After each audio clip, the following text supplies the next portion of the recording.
দইয়ের পুরনো বীজ ছাড়া এই যে দই বানানো যায় এটা হয়তো অনেকেই জানে না।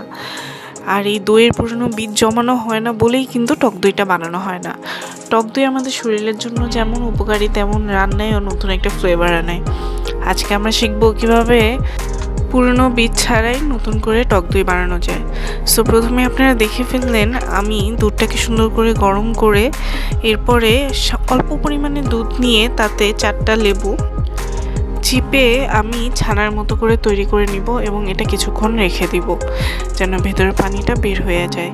কিছুক্ষণ পর বাটি খুলে দেখবেন একটু পানি জমেছে, সেই পানিটা ছেঁকে ফেলে দিতে হবে।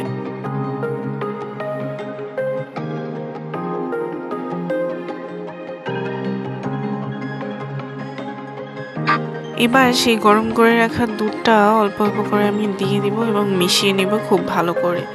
ব্যাস তৈরি হয়ে গেল মজাদার স্বাদের টক দই। আপনারা যদি মিষ্টি দইয়ের রেসিপিও দেখতে চান তবে অবশ্যই আমাদের কমেন্ট বক্সে জানাবেন, আমরা আরেকদিন নিয়ে আসবো খুব সহজে কিভাবে মিষ্টি দই তৈরি করা যায় তা নিয়ে। দেখলেন তো মাত্র 2টো উপকরণ দিয়ে কিন্তু আমাদের টক দই রেডি হয়ে গেছে। এবার এই মিশ্রণটি সারা রাত টাওয়াল দিয়ে মুড়ে গরম একটা প্লেসে রেখে দিলেই কিন্তু আমাদের দই জমে যাবে। গরম বলতে আবার সেরকম গরম বোঝাচ্ছি না, নর্মাল টেম্পারেচারে রাখলেই হয়ে যাবে। এমন সহজ সহজ রেসিপি পেতে অবশ্যই আমাদের ফেসবুক ফলো করতে হবে এবং ইউটিউব সাবস্ক্রাইব করতে হবে। ধন্যবাদ।